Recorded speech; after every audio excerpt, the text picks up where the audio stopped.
The show you're about to listen to or watch is being brought to you by racingpicks.com, America's trusted source of horse racing information, terrific handicapping picks and analysis from the likes of In the Money's own Matt Bernier. Hey, I even appear on there once in a while. You should check it out. It's all free. Heck, even if you don't necessarily want to read the stuff, just go ahead and sign up. It's free. It's just your email. You're doing us a favor when you sign up for racingpicks.com, and you're doing yourself a favor too, because the information is great. You're going to start reading, and you're going to love it. Go today. Check it out. racingpicks.com.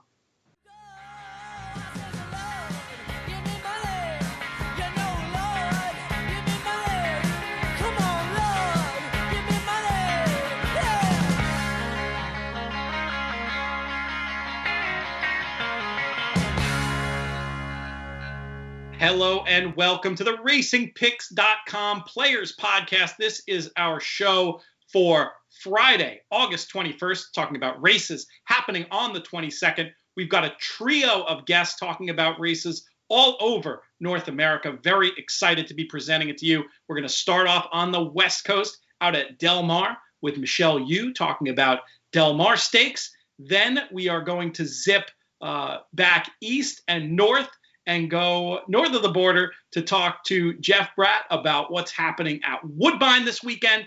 And then we're coming right back here where I'm sitting in the Degenerate Flophouse near the little house on the east side in Saratoga and talk about the Saratoga Late Pick 5, as well as a little bit of a general sporting update with our old buddy Chris Fallica. Without further ado, let's get to our first guest. Our first guest today making her return to the In the Money airwaves. We just had her last week for Horse Players Happy Hour. Now we get her for the racingpicks.com Players Podcast. She is Michelle Yu. Michelle, how are you this morning? Oh, I'm good. I'm alone. I've had coffee and Bailey's. It's nice. Fantastic stuff. It's a big weekend out there at Del Mar, and you're clearly getting ready to celebrate in style. We've got a whole bunch of graded stakes action. I think we should just dive in and talk about these races. What do you think? Sounds good. That's what I'm here for. I love it. We start off. We've got a bunch of races throughout the card. They're sort of scattered throughout the card. We'll start off in our third race with the Grade 3 Green Flash, going 5 furlongs on the turf. This one is for 3 and up. Race I always look forward to. A lot of interesting stuff happening here over the years. Some horses who've really had an impact in this division. What do you think is going to happen this year? Well, I think everyone's going to be looking at Sparkyville coming off the win in the prep, which was just that $100,000 allowance race. And he ran really well in that spot, but I think he had a really good draw too, towards the outside of that compact field. Now he's going to be buried down along the rail, and that has proven to not necessarily always work out for him. He has suffered defeat when he's drawn the rail before. So while I think he is the horse to beat, I don't think it's a one-way street. And I'll tell you, I like 2 horses that have a little bit of a price, the 4 Taurusay and the 5 Miss Suit. So Taurusay last time out, I thought ran a good second against Allowance Company. Obviously, this is a huge step up for him. And he really, he's eligible for a non-winners of one other than, right? So he is going to be seeking a huge climb up the class ladder. But this is his bag, sprinting on the turf. So when you have a horse that's capable at least of picking up a check, why not? And hey, if he ends up getting a really good trip, he could win this whole thing. He's got the talent there. He might be just a notch below some of these better ones, but he always brings his A game. I know that they were thinking about scratching him and running him in an allowance race instead, but I'm pretty sure he's going to be running here. And, when you have an option to do both and you choose the stake, that means that he must be doing really well, in my opinion. As far as Masut goes, he gets 3rd start off a layoff. I thought he ran pretty well. In the Siren Lure off of the break. He's a horse that is going to be looking to close in to the pace, which I feel like is going to be pretty hot. We're talking 5 furlongs on the grass. They're going to be going fast, right? He gets Flavien aboard. Rispoli not going to be riding him here, but I'm okay with that. Flavien rides the grass as good as anybody. So I just think if you're looking for some price horses, they are definitely there. Yeah, I like your cases. And Taurusay is very interesting. I'll definitely underline that point about the I named him. Yeah, is that right? Yeah. You got to tell us this story. So I do a podcast with Billy Koch. We were talking about that last week. And WC Racing is Glenn Sorgenstein, and they were on my show. And I was like, I want to name a horse because he was talking about how, he has a hard time sometimes coming up with names because they've got so many. So he had sent me the pedigree, and I had sent him like 4 or 5 different suggestions. And I'm a big champagne drinker. And Torsay is actually the name of a castle in Scotland where they found in a sideboard the oldest known bottle of Veuve, which is like my favorite champagne. So Torsay it is. That's fabulous stuff. So now you've discovered Jonathan Kinchin. You've got that somewhere deep on your resume, and you've also named a potential Green Flash winner. What's next? I also named a horse that's going to be I guess they're going to maybe run Preakness, but Pneumatic. I named him too. That's fantastic. Also via the podcast. Is this like a special service? You know what? Like, we don't breed any horses, and every time we buy with partners, and our partners always seem to own more than we do, so they always get to pick the names. And I literally have like a huge list of names on my phone.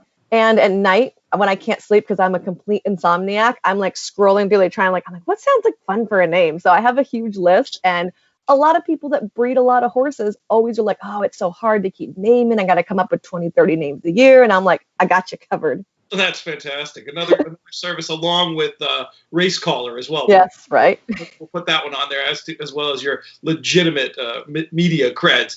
I'll give a quick thought on this race. I was interested in the 7 Chaos Theory. I just thought this one looked a potentially sharp claim. Loved the last race where he closed and got up to win that 5 furlong at Churchill without any kind of setup. Came back okay on the clock. Horse fits on figures, looks to be working well. May get bet, but I don't know. Maybe the claiming form will throw some people off. So maybe we give folks 3 ideas that won't be necessarily at the top of the market there. Did you have any interest in Chaos Theory? I did, actually. I used him thinking that Torsay might scratch. I actually stuck him as my second choice. Obviously, his price just wasn't as good. So we're talking about some price horses, but I think that you're spot on with him. My little concern was we just go so much faster out in Southern California than we do anywhere else. And go in the flat 5 when I think that maybe 5.5 is a little more to his liking might hurt him, because these horses are not stopping at 5, right? Like, it's not like, oh, we're going to make up the ground because these horses are getting tired. They're going to like blitz away from him. However, that recent work on the turf course around the dogs and 47 and change, that's a legitimate work. I saw him working because I sneaked through and I stare through the chain link fence, and I'm like, okay, I don't know who the saddler is, but that horse looks fast. That's awesome. That's a fantastic extra note there on Chaos Theory. Looking forward to that one. Let's move on to the very next race. We can play these in doubles together into the Grade 3 Torrey Pines, going a mile on the dirt for 3-year-old fillies. And I'll show my hand here, Michelle. I'm a sucker for Secret Keeper. I know it's a challenge to make the route debut in a stake, but this one's been so good so far. Shown the ability to sit and pass on breeding. I feel like the mile should be fine. Cliff Sicey, very good sprint to route. His horses typically keep improving, and I generally love the 2 sprints to a route pattern. Am I nuts, or is Secret Keeper looking like maybe the one in this year's Torrey Pines? It's literally like you took my PPs and just read them out loud right now, because that is everything that I think. I put her on top. I love first time going a route for her. Like you said, 2 sprints to a route, and he has like stretched her out. He went the 5.5 to the 6.5, which is challenging off the break. My one drawback is I did see, a while back, she had a really quick work, and since then he's worked her slow. Cliff tends to work horses a little faster when then he'll like find out what he has and then slows him down. But I would have liked her last work to just be a little quicker. 102 is a little on the slow side for me. So I'm hoping that is just Cliff being sneaky and not the fact that maybe recently, because they do kind of remix the track every week. I'm hoping that she's not disliking it right now, but I did put her on top. I know a lot of people are going to look at Harvest Moon. I'm a little suspect about her allowance race. I mean, she won super impressively. She deserves a shot in here, but I just don't know what she was beating in there really. To if she gets like crazy bet, I'm like, I kind of want to go somewhere else. Fair enough. Well, and I think the way we have this laid out in the double to play some prices into Secret Keeper might be a good strategy early on in this Del Mar Saturday card. Let's zip ahead to to race number 7, the Grade 2 Del Mar, going 1 mile and 3/8 on the turf, 3-year-olds and up. Is this one as simple as United and move on, or do you have anything clever for us in here? You know, you definitely want to say it's as simple. He is the class of the race. The race runs through him. He's won 3 in a row, but I mean, 4 in a row is a very tall ask. I love what Mandela did with him as he shortened him up in the last couple and like really put some speed into him. I watched his last work, and as usual, he worked in company. It was pretty easy for him. He sat off of his workmate, and then his ears were up. So even though the time was a little slower, he was completely in hand. I thought he looked really good. But again, with the rail draw for this horse, I liked the fact that he's been towards the outside because, you know, he likes to come from behind. But recently, when they've been shortening him up, Mandela's put him a little more involved in the action. I actually really like that fact of him, that he seems to be a little more versatile. But now drawing the rail, what do? You're not going to gun the horse, right? Going far, you're just going to sit behind and wait. But this is a good sized field. He's going to have to kind of make himself a trip. And while he's the best, I think 4 in a row is just tough. So I am going to play a whole ton of horses with prices. I think that Red King is really interesting in here. Phil D'Amato is on a roll. He's won this particular race 5 of the last 6 years.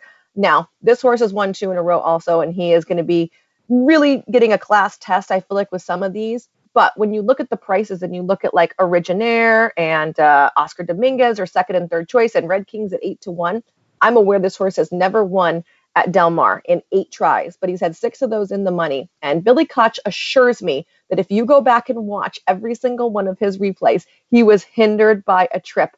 Do note that Rispoli sticks around here, and I don't know, this guy, I feel like he goes poof, poof, poof, and just makes things happen. So for me at 8-1 Rispoli on the grass, it's kind of like a no-brainer to look at Red King. I'm not entirely convinced you're going to get that price, but he's worth looking at. And so is Proud Pedro. This is a horse that definitely wants the distance, right? He's already won at the distance, coming off that allowance race. I feel like you kind of have to play devil's advocate when you look at his PPs, because what he appears to be on paper is not a very consistent horse. But what it is he doesn't want to run the mile. You know, you're kind of stuck with that because you're not going to find a bunch of races for him that are, you know, 1.5 miles, 1.25 miles, 1 mile and 3/8. You got to stick him where he can run, because you can't just train the bejesus out of him, you know? So I think the fact that if you look at those particular races, the turf marathons, he has run really well. So he is interesting. And you want another prize? I can just talk about this race all day. These cases, you're doing a good job. Okay, so Combatant in here. You know, he won the standing the handicap a couple starts back. He's a grinder. If you watch him, he is just like ba-boom, ba-boom, ba-boom, ba-boom. I think the 1 mile and 3/8 is really going to be up his alley. Now, he has never won on the turf, but all of those races have been shorter. He is not really capable, in my opinion, of going the flat mile. I think this was a really smart move by John Sallard to put him in here. He obviously could have opted for the Pacific Classic. The horse won a grade 1 going 1.25 miles on the dirt at Santa Anita. But I think the longer distances are going to help. And at no point does he ever have a kick. Not in the mornings when he's working, not in the afternoons when he's running. He doesn't have an explosive turn of foot, which could work against him in theory in a turf race like this. But he just has that staying power. So I just think that trying him at this distance is a smart move, because it does give John some more options with him. So I think that he is absolutely worth at least a look, if not more than that. You make good cases. I'm going to be boring, and part of it is just the positioning in the card. With this race starting the late pick 5, I feel like I can just stand alone with United. If United runs to the form, I think they're all running for second. And if you end up being right, I will raise a glass of champagne to you, and then I'll come right back and play the pick 4. Exactly, right. You've already done the work. Why not play the next one? I admire your creativity, but I think that I think for me, I'm going to keep it master. We'll see if the master of the obvious strategy works. We'll skip over the 8th, and we'll come back with race number 9, the Grade 1 Del Mar Oaks. We've got win and you're in action for the Breeders' Cup. 3-year-old fillies, of course, 9 furlongs on the turf. And one of my pet angles comes into play here, Michelle, and that's turf form, good turf form, shipping west. And so you like the yeah, sometimes you'll see it with Clement or Mott Horse showing up for this race. This time we have to go a little bit further west to France to come up with Miss Extra for me, who I just think has abundant class and is in the right hands to make an impact right away. I think she might end up being too much for this group. How do you see this year's Del Mar Oaks? I really liked her race 2 back, that she was a winner. And I love the fact that she has performed well over firm ground. She's obviously aching for it. She's run really well over synthetic also. So again, with the firm ground situation that we're definitely going to be getting here. So I think you're right. She's got class. I think, she draws a good rider. We've already talked, oodles about Umberto Rispoli. I also like Laura's Light, though. She's kind of like the local horse. And what I love, if you go back and watch the honeymoon, when Parkour said, Mike Smith did this, right? He's like, I'm going to take Laura's Light completely out of her game. I'm going to go to the front. And he took Parkour and opened up by 10. Laura's Light's like, yeah, no problem. I mean, she's just like that horse. Like, I got it. You want me to come from behind? No problem. You want to send me here? I got it. Obviously, she's not undefeated. So is she beatable? Sure. But I just think that she's really gutty. I think she's capable of the mile and an eighth. I think she can sit any trip. So whatever Cedillo decides to do, she's going to be right there. Not to mention, she's going to get first jump on Miss Extra. So that is going to give her an advantage. So I did use Laura's Light, even though she's not a huge price or anything. I think that she's super logical. And I made some money off Geethi last time, who has finished second to Laura's Light in her last 2. So I would use her underneath if you're playing any exotics. I did want to mention one more, just because Matt Bernier on the Horse Players Happy Hour show made a very compelling case for number 7, Red Lark, who comes out of a couple of situations where it was potentially pace compromised into a spot here where you can envision a world in which the pace really comes back. So it goes from getting no setup to potentially getting a setup. I was definitely going to use Laura's Light as well as Miss Extra in my picks, and I just wanted to mention that case for Red Lark and ask you if you can see it at all. I could. I mean, that's a Kinchin angle, right? Closing into no speed is. I was just concerned with stretching her back out in distance. I mean, I feel like her last races were still okay, and you have to remember the Wilshire was against older horses, and she was only beaten 2 by Toinette. So does she have some class there? Sure, but again, when you end up at the back of a pack and you're talking to these turf horses, you have to carve out the trip. And even though she might have been hindered by some of those situations, the pace will set up for her today, but also horses like Laura's Light will be involved in that, and they're going to get the jump. So that's my biggest concern with her. For me, the price horse that was crazy looking at was the 5 Aqua Seafoam Shame. She would look like an absolute freak last time out, beating older horses off of the bench. It was first time versus winners. She looked spectacular. Is she going to want to go this far? I don't know. But at 12-1 or something, I mean, I feel like Baltus is having a really good meet. So she's intriguing, maybe in the bottom of your exotics. You didn't name that one, did you? No, I did. No, but I know there's a funny, name. I don't know anything about it, but everyone asked me about the name. So there must be some weird cult thing about it. It is. It's a Nirvana lyric. Okay. It's from All Apologies. That's one of his one of the Cobain refrains in there, Aqua Seafoam Shame. And I look forward to the day when she goes on to the breeding shed and has a son named Nest of Salt, just to keep the obscure Nirvana references going here on this edition of the RacingPicks.com Players Podcast. Let's talk about the Pacific Classic, Michelle. This race, has such history associated with it, the signature race of the Del Mar meet, and a really interesting affair this year with the return to the races of Maximum Security. What do you think we're going to see from that one in here? I mean, I think Maximum Security is going to win the Pacific Classic. I think he is the best horse. He loves the mile and a quarter. What Bob Baffert has done with him, he had a very different training pattern when he was with Jason Service. And instead of Bob just taking him and being like, you fit into my, square hole, I like my horses to work fast and doing this, Bob has really taken his time to kind of like show Max, this is what you're supposed to do. And I feel like you saw right before the San Diego, Max really starting to figure out, okay, this is my new job. This is how I can get my stuff ready. And he showed determination in the San Diego. I thought he ran really well there. And honestly, if you watch him work, he doesn't seem like he's a push button horse. And obviously Abel Cedillo had to take over riding duties that day. So I think that now that he has that race under his belt, he'll be able to move forward just from a figuring him out standpoint. If you go on XBTV, they have his gallops, they have most of his works. I recommend going back and watching them because you can see he needs kind of ridden along the whole way, just tapped and reminded. And his ears are up. So it's not that he's tired or anything. He's just kind of either really smart or maybe he's a little lazy or whatever he is. Maybe he's just so used to toying with other horses that like he's like, no problem, I got this. But his last work going 7 furlongs, that's not a very typical Bob Baffert move to do it.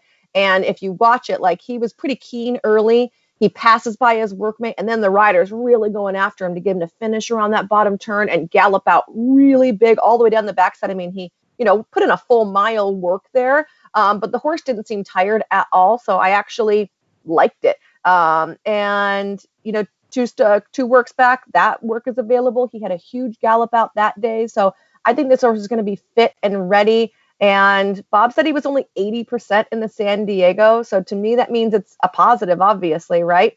Anyone that likes midcourt, I think he's great at 9 furlongs. I don't think the 1.25 miles suits him. So really, if you're worried about, him hanging around at the end, I think that extra 1/8 of a mile would have made a huge difference in the San Diego. Yeah, everything you're saying is making sense, and I took the other side of a head-to-head against Kinchin in this race, and you're making me feel a little nervous about it.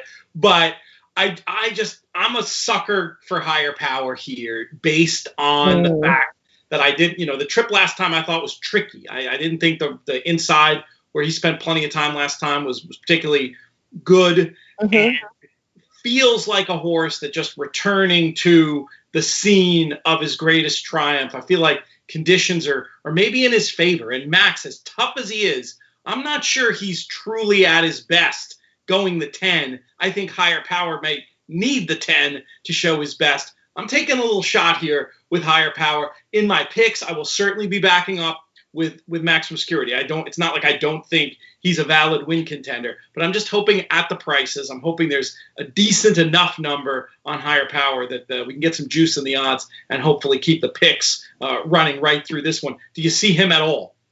I made some money on him last year because he had just been training amazingly going into the Pacific Classic last year. In fact, one work really stands out to me, and I don't know if it was his last work before or 2 works before, but he was working in company with Horse Greedy, and he caught him and moved past him like 10 lengths in the stretch, and that was a good horse. He had been running in stakes company, even though he's a claiming horse now. At that point, I was like, I don't know who this horse is, but he is legit, and I unloaded on him. So that was a great day. I have backed him ever and his cute little nose ever since. I am a huge higher power fan, but I don't feel like he looks as good in his works after the Pacific Classic. And I backed him in every next race thinking, but he never looked as good, and I don't want to say he left on the track that day because he's picked up plenty of checks and he still brings in a good game. But, that was just kind of like a career defining moment for him. And I just don't know what he's lacking, but you can even see, even if the times are fast, if you visually go back and watch it and compare side to side, to me, he just isn't the same. So I think that Max gets the better of him. Don't get me wrong, though. If this horse looks like he is going to win, my head is going to be exploding for Costa Horonas, who, in my opinion, is one of the best people in this game, hands down. And again, the horse with the cute nose, you just want to kiss it. So you want him to win no matter what. That's awesome. And that's a really interesting point about the works, because just looking at the times, I love the look of the work tab since the San Diego, but I know what you mean. When you watch a work, there's so much more to it than the time. And you're specifically having seen the last 2 works, they don't seem to compare to how the horse was coming into the race this year. Yeah, he was effortless last year. I mean, effortlessly good. And here he looks good. He's a good horse. Good horses go fast, right? But it just wasn't as like, that was just a jaw-dropping work where you were like, this horse is just at the right spot at the right time. The other thing I might do here is focus a lot of picks, etc., around higher power, and then play to get my money back with a one-way exact on Max over higher power. It won't pay much, but I won't spend much to click that one way potentially, and at least like to try to turn the rest of what I'm doing with higher power into a free roll. I like him too much to get off him, but that's great information. Everything you've said today, some really enlightening stuff that's definitely going to inform my pick bets and those of the listeners as we go across this Pacific Classic day. Michelle, thank you for getting up early and joining. No problem. The show. We got to get you back. Pete, I do recommend going on and watching Miranek or whatever the heck you say his name.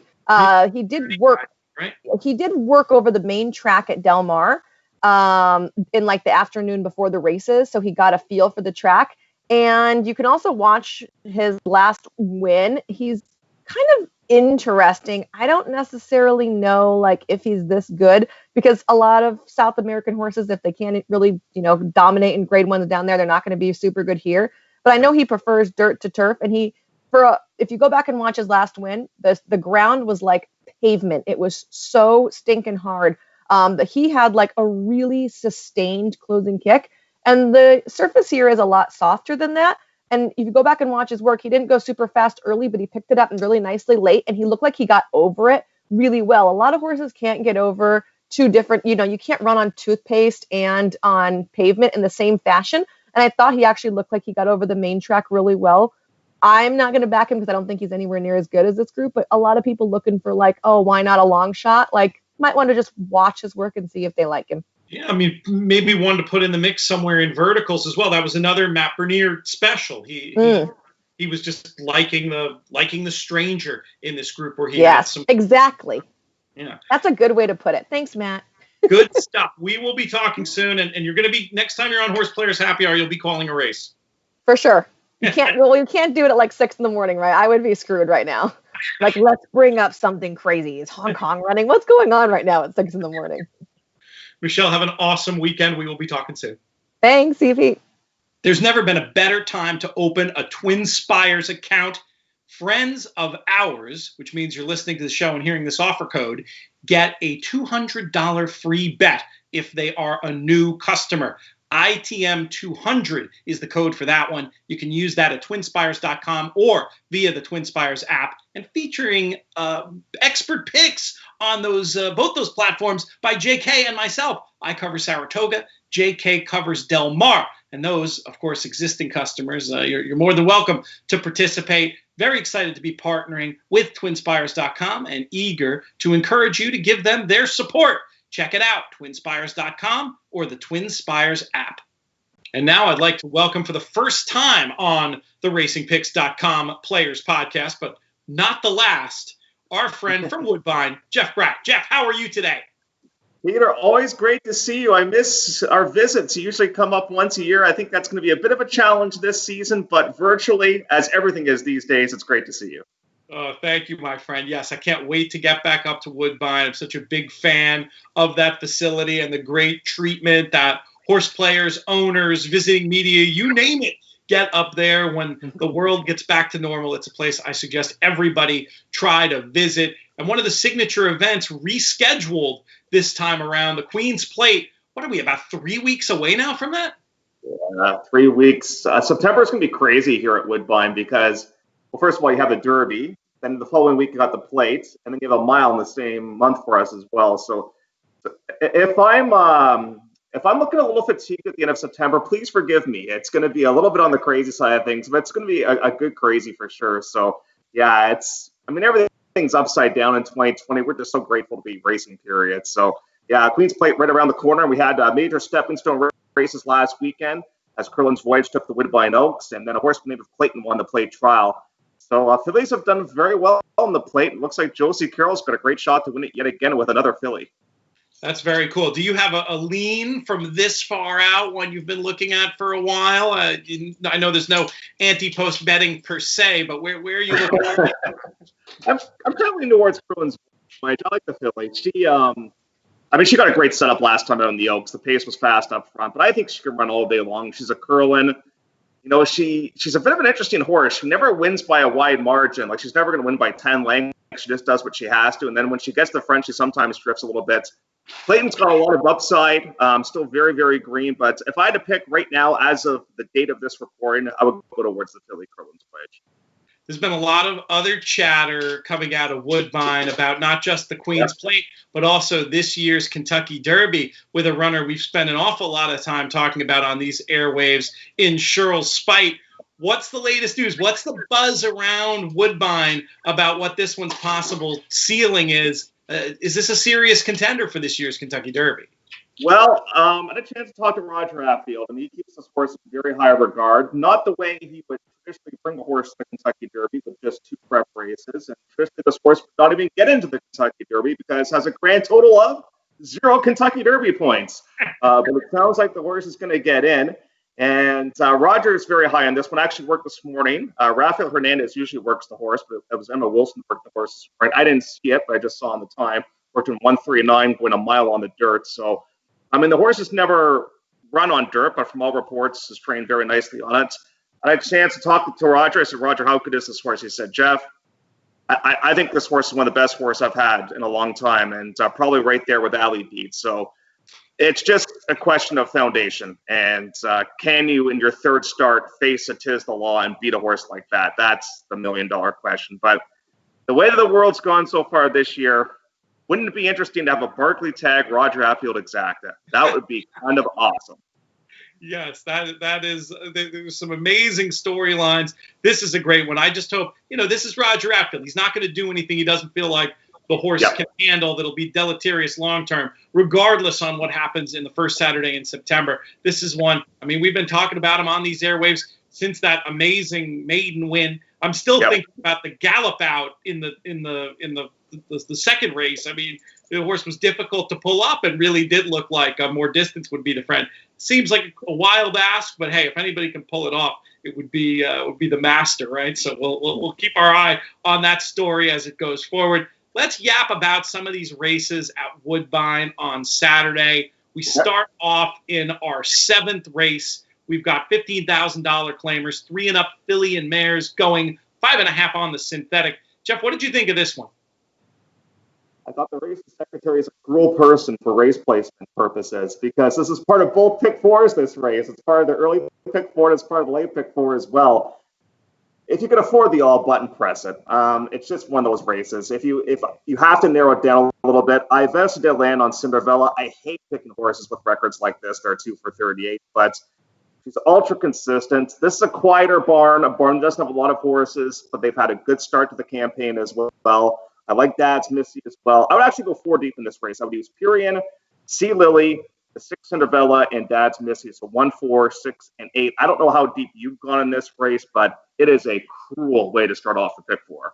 I don't disagree with what you said. Some kind of weighted all might make sense here. But isn't it hilarious? Isn't there something about horse players that we both thought it was this open, very tricky race, and we end up on the same 2 for 38 lifetime as the technical top choice?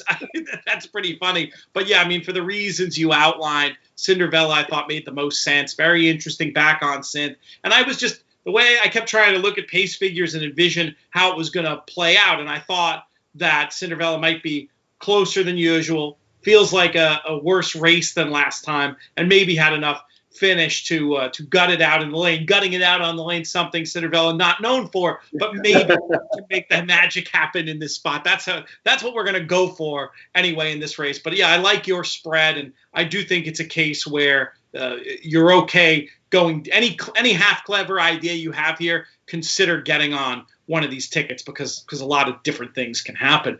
Let's move on to our 8th race. We've got a restricted stake with $100,000 in the pot. The Eternal Search, 3 and up, 1 mile and a 16th on the green.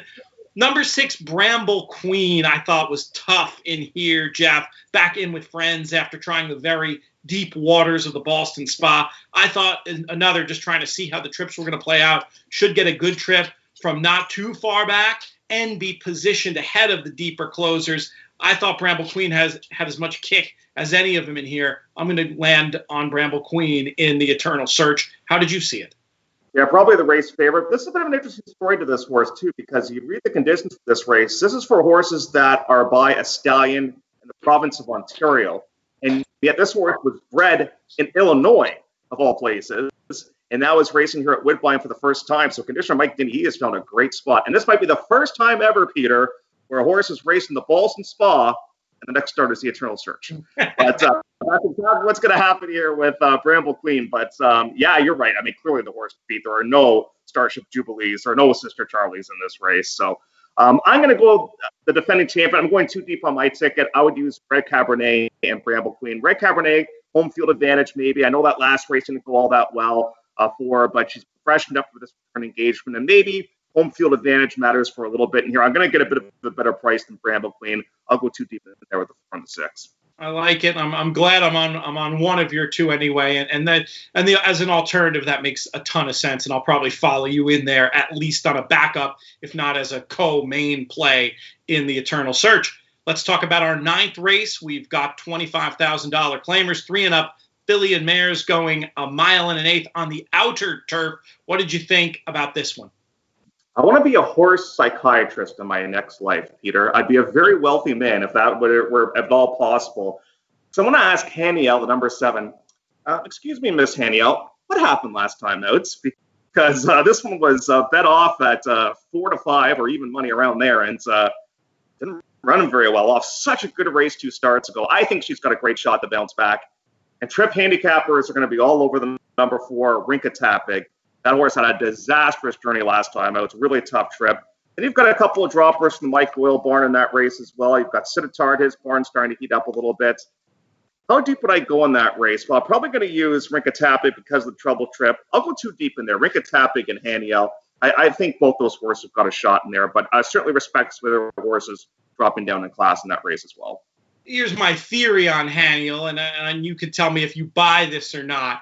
I thought maybe the tighter turns of the inner, I mean, maybe that's not enough to explain it completely, but the tighter turns of the inner would be one theory. Some sort of reaction to the big effort in the previous race would be another. But here's the thing now, with that out of the way, back on to the outer turf course, and one who shapes like the distance will be no issue. I don't mind the idea of backups in here. This isn't necessarily like a super strong single, but Haniel's the one I felt like we had enough of an angle that would be worthy of inclusion in these late pick bets. Do you buy that, either of those? She shows up, she wins, I think. I mean, if she shows up with her A game, she wins the race. And I can buy that theory too. We all have bad days. It is interesting.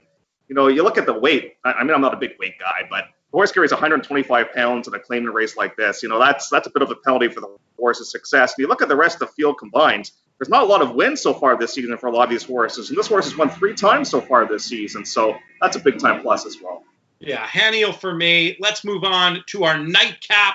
We've got $25,000 restricted claimers, 3 and up, fillies and mares going a mile. We're on the inner this time.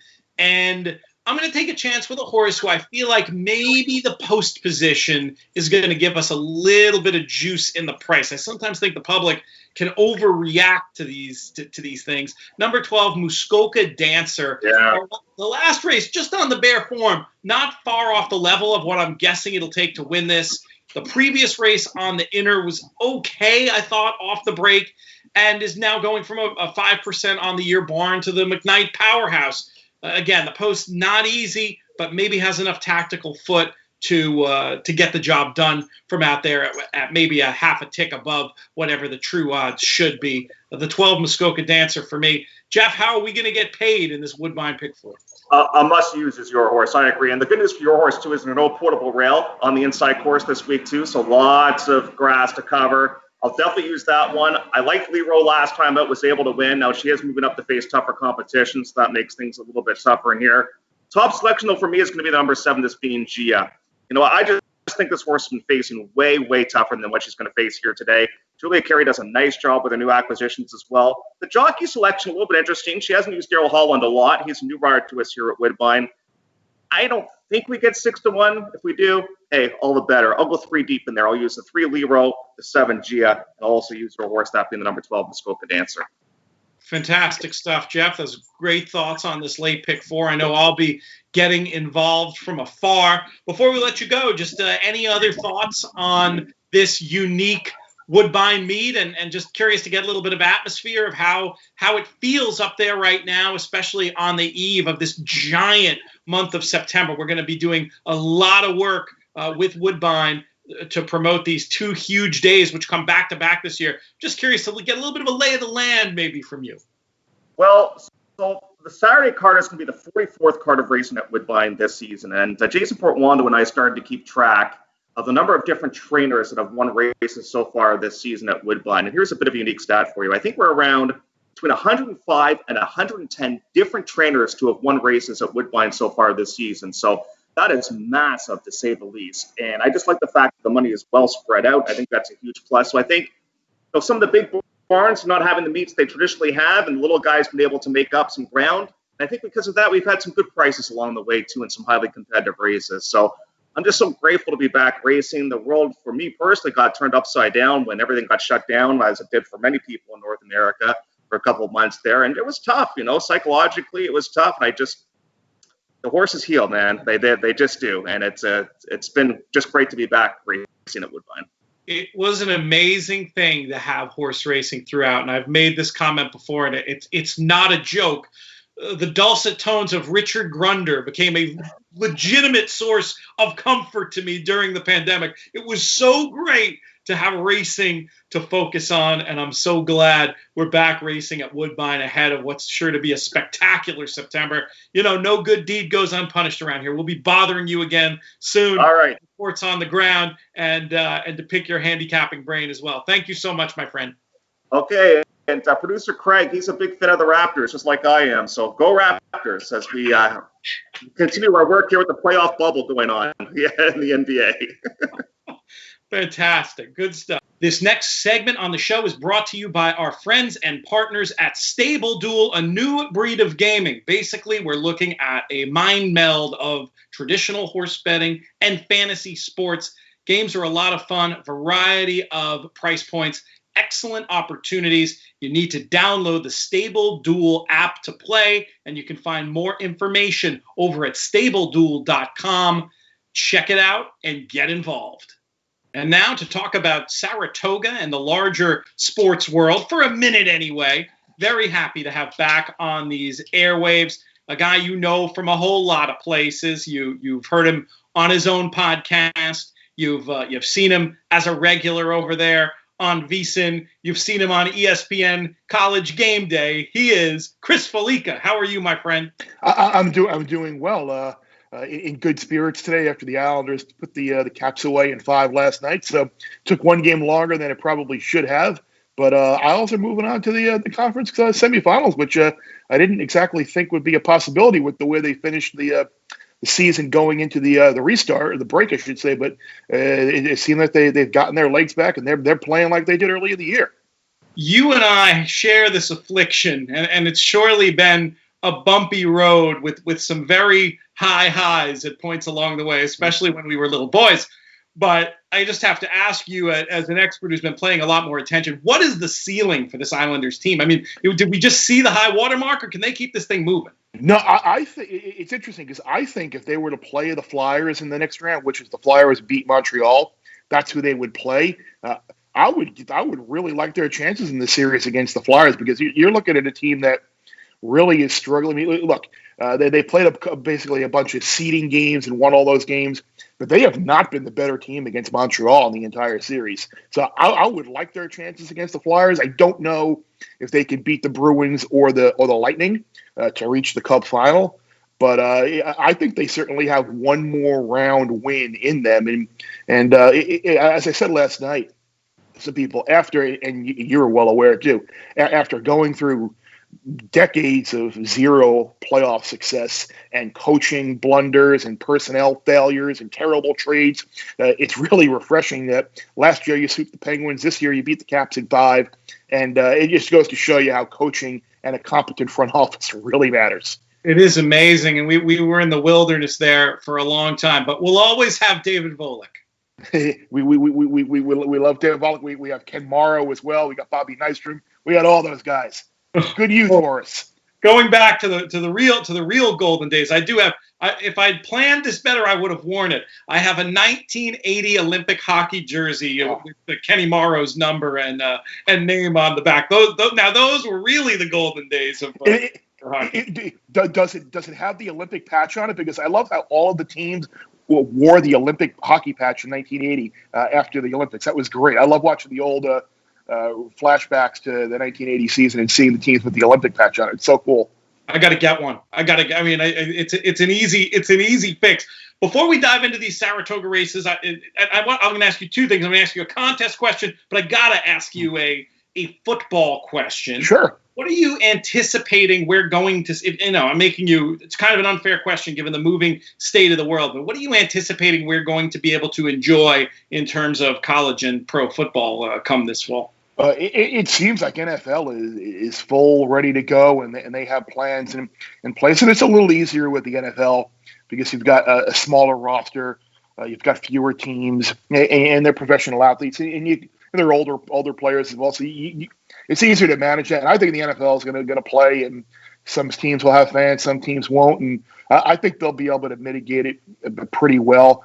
College is going to be interesting because you've got kids on a college campus, and you've seen some conferences cancel already. You've seen outbreaks with kids down, with schools going back to campus. I think they're certainly going to start the season. I wonder if this new saliva test that the FDA just approved, that might be a little bit of a game changer and a huge help to get the season off to a good start and play the season. I'm hopeful we're going to make it through. I mean, you just don't know, but I would expect the SEC, Big 12, ACC, and the other conferences that are going forward right now with the American to start. I think the move to delay the season was definitely a good idea to try and get a better grasp on testing and keeping kids as isolated as possible. But I expect those conferences to start, and then we'll just have to hope and pray it's safe and things don't go poorly, and we can get a college football season. Very well put.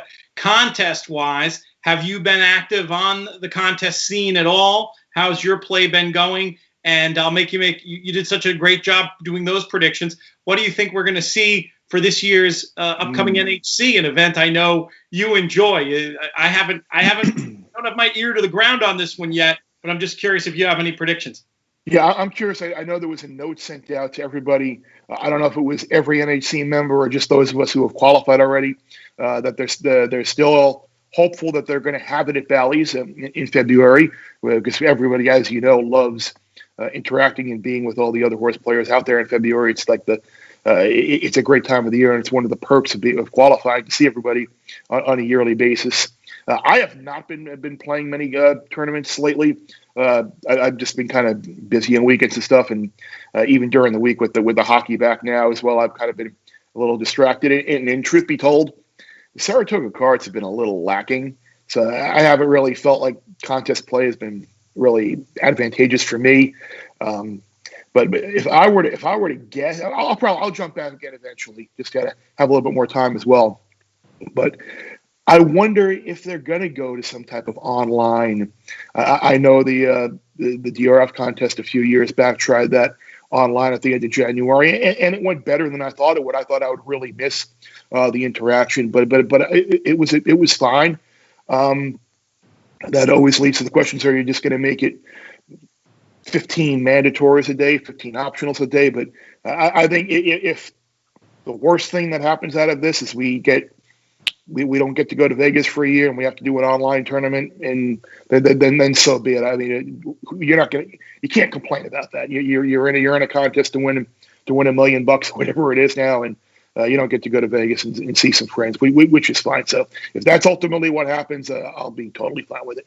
We'll have to have an update with some of our friends from the ERA officially soon and see what's going on. I'm with you, though. Obviously, safety comes first, and the tournament, no matter what, they'll find a way to make that great event continue, even if it's something that's taking place in a virtual space. More news to come on that. All right, Chris, let's dive in to these Saratoga races for Saturday. I take your point about the larger Saratoga meet for reasons just having to do with the state of the world. It's true. Right, exactly. We've seen a lot of shorter fields, and you I can always count on you to help me think out of the box and come up with some creative ideas. And some of these weekday cards, it's been tricky. What do you think about this 6th race at Saratoga on Saturday? Is this a spot where we can get clever and try to oppose the favorite? I feel like I have a half clever idea in here. What do you like? Yeah, I do. You can have Love Me Tomorrow. I remember I needed that horse the last time he ran to close out at pick 5, and he dropped anchor in the stretch like he was completely done. And I remember that the horse Gringotts, who had won, I think was Chris Englehart's first win of the meet, and I think that horse was like 0 for 13 or something like that. So you can have Love Me Tomorrow.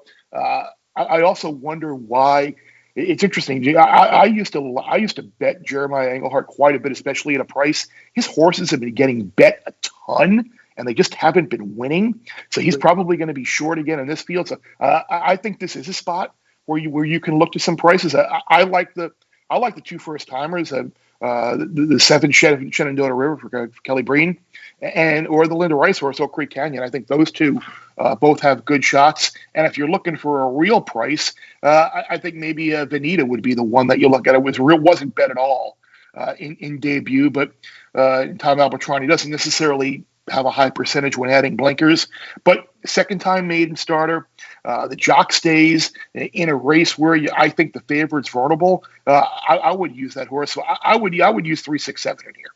I'm a big fan of Jeremiah Englehart, and I think it's probably only a matter of time before he gets rolling. But I think he did so well. I think there's a market after effect when a trainer has a meet like the one that he had here last year, where he's just been catching so much money. I would love to see him get back going in the right direction, and I think he probably will. But I'm with you. This is a good spot to be creative. In picks, I'm not going to lie. I'll probably back up with Love Me Tomorrow, just on the thought of cutting back after setting a fast pace for the level last time. But here's a contrarian angle that I'm sure you're aware of that I like. It's the opposite of what we were just talking about with the market cottoning to a hot trainer and overbetting. Horses that have been eased or vanned off. If I can ever make a case for them the next time, their paper just looks so dirty that you can sometimes value. Number 8, Happy Hill Lil fits that bill. The last race looks horrendous. But I had in the last race. Yeah. But worked. Here's the thing, though. Has worked twice since and fits on the previous form and should be double-digit odds in a spot where we don't trust the favorite. So it's a guess. It's not a horse I would want at 4-1 even, but I think we're gonna maybe get 8-10 on sure. Totally. Yeah, and I'm gonna take a shot there.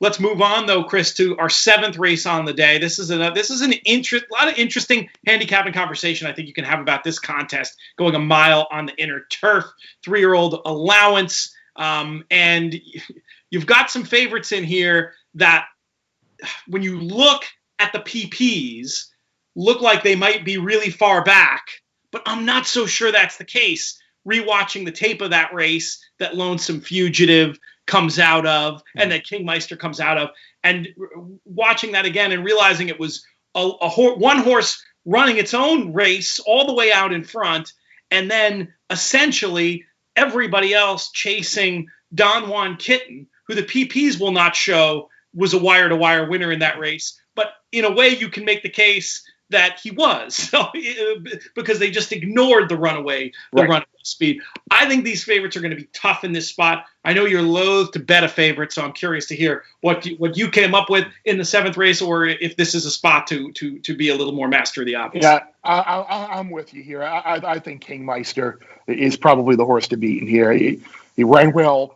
Again, you mentioned the Don Juan Kitten. I'll call him wire to wire, even in the races. Basically, it wasn't, and they were chasing him around. The second race off the layoff in the new barn, finished just a half length behind the Lonesome Fugitive in that race. So I think this is a Captain Obvious type race. It is interesting though for those who might be looking for a price. Mike Trombetta, remember when he won with the first 2 starters of the meet, and he hasn't had a runner hit the board since. I think Plot the Dot's going to be maybe a price play in here as well if you're looking to get a little bit creative. But I think Kingmeister or Lonesome Fugitive are the most likely winners of this race. It's a very interesting trip handicapping conversation as to who ran better between Lonesome Fugitive and Kingmeister. You can look at it one way and say, well, Kingmeister was in front the whole time, had better position. Lonesome Fugitive still got the better of Kingmeister. But I kind of see it the other way, where Kingmeister had to middle move more to try to make the move to peg back Don Juan Kitten, and still only just went down to Lonesome Fugitive, who pretty much only ran through the lane. So I think you can argue Kingmeister did more running. Is that why you've ranked this one 8-7 as opposed to 7-8? Yeah, it is, because I think you described it pretty well, that he was in more of a position to have to run down Don Juan, and I like the second off. I like the second off. I think he has more room to improve in this race. In the new barn, Barnes more familiar with him, has the race under his belt, and I think he'll be a little bit tighter. And I think he'll probably be a little bit closer to the pace. He might be. I don't know if he'll be the pace, but he'll probably get a better trip this time out than worrying about a lone speed in front. Yeah, 7.887 for me there either way. Let's talk about race number 8, 3 and up allowance, going a mile and an eighth on the dirt, 3 and up. Chris, what do you like in here? It is again, this, you said it before, I'm not a chalk guy, but it looks like Growth Engine. It looks like his race to lose. Couldn't have been any more impressive in that Monmouth race. Ran a winning race back at Saratoga last year, getting beat by less than a length here in an allowance race. That would be where I would lean. If the Rudy Rodriguez horse maybe gets a lead on the outside, and he might be hard to run down as well. I'm not a big fan of the entry in here. I might not even throw the entry on the ticket, but I would use Growth Engine, and I would use the 6 as well. Yeah, we have it the same. I had it in the other order, but same idea. The 6, it's all relevant. I just thought likely to get a very good trip, presumably stalking Blewett, or with Saez. Sometimes he'll get aggressive. Yeah. Could even be on the engine, but I like the fact that it's all relevant, has options, and you made the case beautifully for Growth Engine. Successful return off the long break, should move up off that, and they're kind of all running for second if that's the way it goes. No need to linger on that one. Let's move forward to the featured race of the day, the race that gives the day its name. This one's become such a key prep for the Breeders' Cup Mile, and we've got Breeders' Cup Mile form on display in this year's 4-Star Dave. I'm going to stick with my notion that I've had since the St. James's Palace 2 years ago, that Without Parole was going to win a Grade 1 in the United States. Absolutely stymied in the Shoemaker. Was a little wide last time, and I thought ran a little better than it looked. I think I can make the case that he was a little bit better than his stablemate Raging Bull when you look at the ground covered.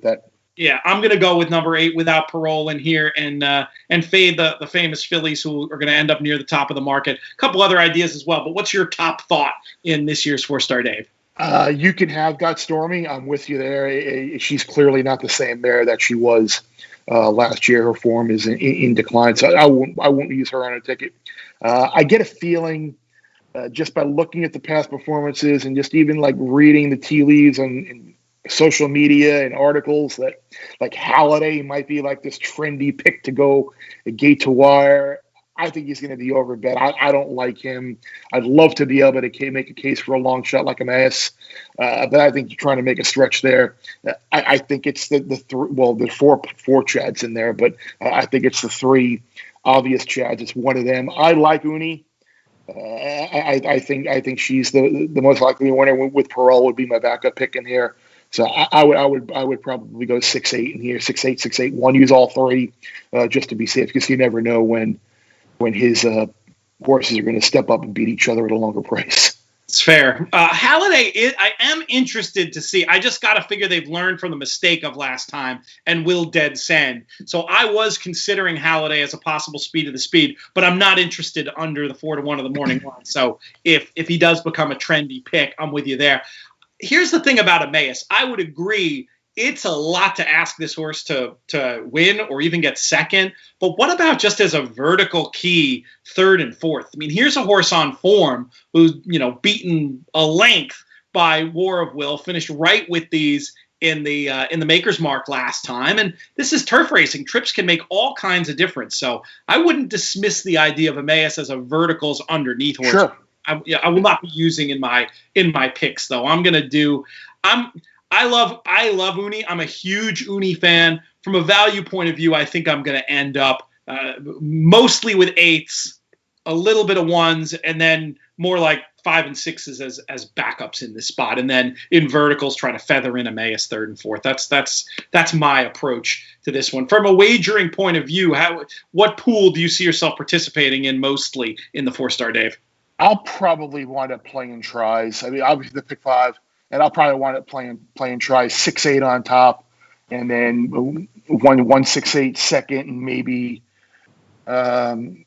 maybe Halliday in that spot, and then I'll probably just want to pit in the all button for third and hoping for a price. Maybe I'll narrow it down to a couple where I just use the four or five obvious ones. But if I can catch a price in third like a Mass, the all button can be your friend, and then you can kind of focus in on a press ticket with the more logicals. Let's talk about this nightcap, Chris. 3 and up claimers, $40,000, a mile and a 16th on the turf. This is a race, I love in the nightcap being able to come in and try to find some fuzzies. I kept looking and I kept coming back to the same 3 horses at the top of the market. I want you to go first. Is there any way we can get paid here in this Saratoga nightcap? I want to know why Raquise off of a maiden special win at Gulfstream is getting thrown in a $40,000 not winners of 2 lifetime claimer. Is Chadwell and Chad just looking to win a race at Saratoga and just steal a purse, and they don't care if they lose the horse or not?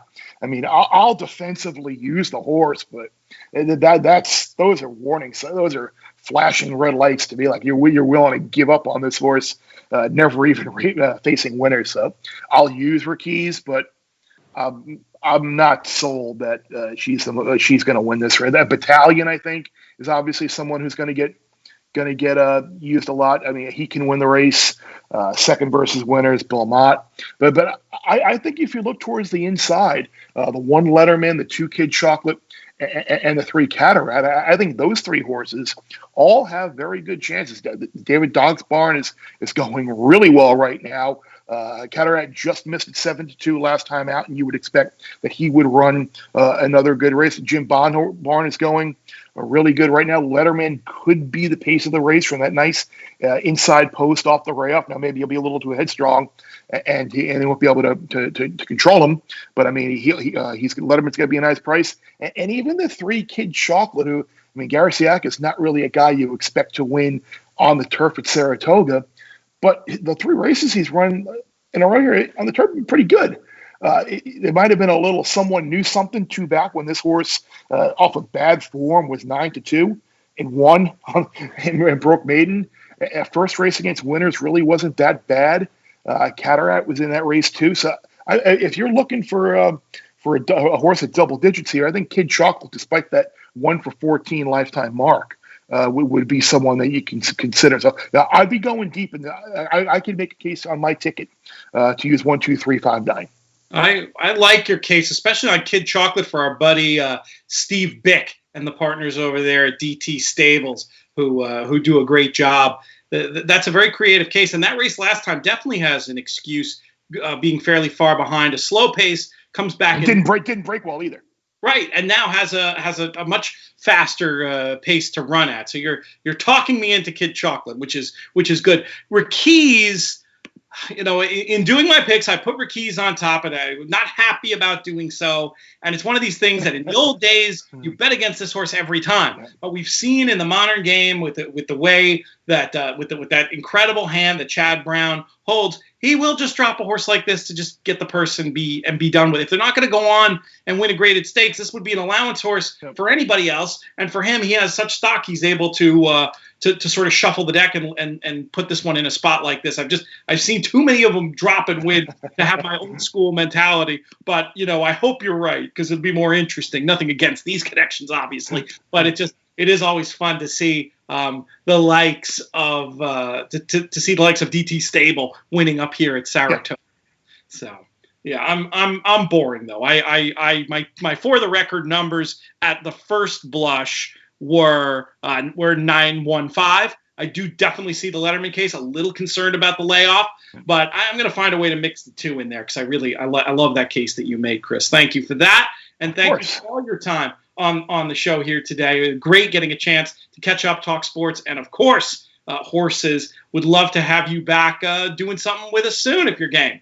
Yeah, absolutely. I think there's a little race in Louisville coming up as well that we could potentially talk about as well. So yeah, anytime. I love it. Yeah, we'll do it here, and then hopefully over on VSiN with our buddy Gil Alexander. Always great, the tremendous content he's putting out both on VSiN and on his podcast as well, and of course all the work that you do. Just to give a quick rundown, what's the best way for people to find, Chris, everything that you're up to? Well, these days it's pretty much Twitter is the place to go. Stanford Steve and I will be getting ready to probably do some pods. Certainly Derby, I think we'll throw something together. And then maybe depending on if there's some college football win totals out there, if they're going to put them up, we'll talk about them. And hopefully the podcast will be back in full swing in a couple of weeks. But right now, my Twitter feed is pretty much the place where I'll throw anything out there to interact with people. And it's right there on the screen for those watching the video of this. And you must be an early adopter because you just have your name. Either that or they're exactly. Not that Fallicas out there. I'm not that creative. Fantastic. Chris, we'll catch up very soon in advance of the first Saturday in September. Before we get out of here today, just want to make a request. If you're a fan of the content we're putting out, there are ways you can help us out. InTheMoneyPodcast.com is our website. From there, you can subscribe to all the various feeds of whichever of the In the Money shows you listen to. This helps us out tremendously. You can get notified when new podcasts come out. And you can sign up for our newsletter, which is a great way that a lot of you are keeping up with all the content on the In the Money network. If you just go to inthemoneypodcast.com and click on newsletter, you'll see the place to leave your email, and you will get notified when interesting stuff is happening. Interesting stuff like our special Horse Players Happy Hour next week. Going to be on Thursday. All Saratoga this week, races 3 through 8. We'd love for you to get involved. The show will probably still be roughly from 4 to 5. Contest will be starting a little earlier. Anyway, you'll get all the information via newsletter. Then you don't need to worry about me telling you about it, and you won't forget. You can get involved and play for a great cause and have fun watching Matt Bernier and I narrate the festivities. Anyway, check it out, inthemoneypodcast.com. That's going to do it for this edition of the show. I want to thank today's guests one more time, Michelle Yu, Jeff Bratt, and also Chris Fallica. Fantastic having them on the air. Also want to thank our friends at racingpicks.com.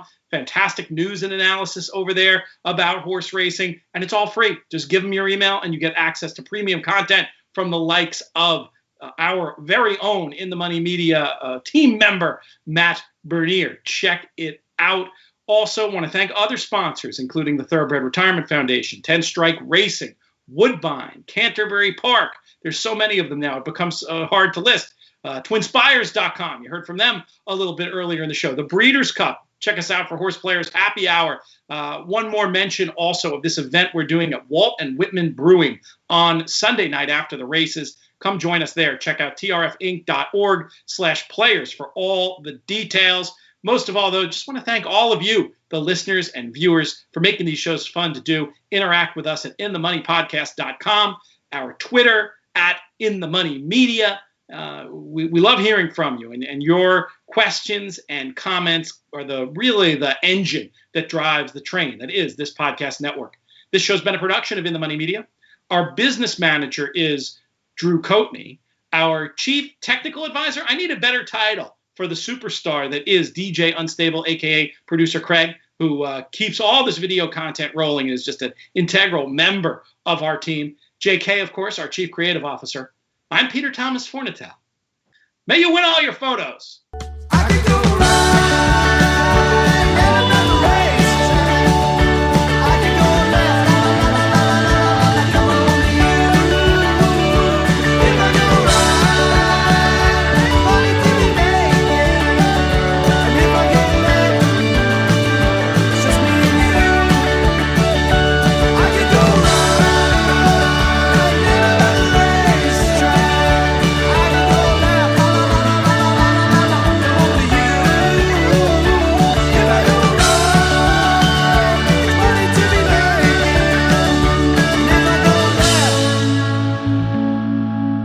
It's just me.